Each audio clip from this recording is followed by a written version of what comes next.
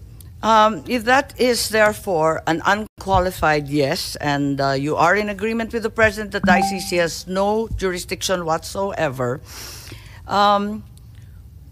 what was the DOJ referring to as the ICC's jurisdiction in the Philippines being different from us being a member? What is the distinction, please?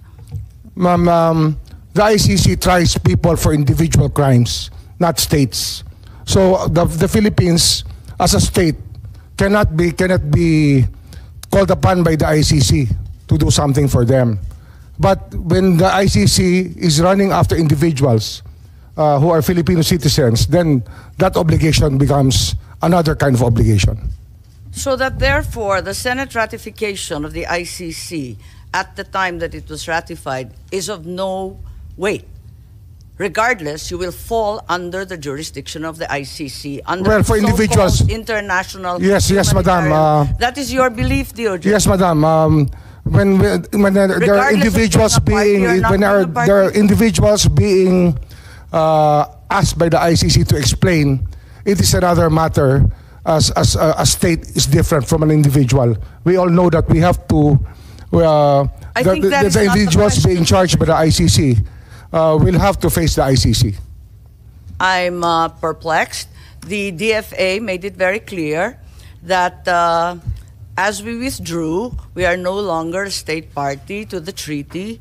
And now you're saying that we can nevertheless fall under the ICC, under the generic rubric of international humanitarian law.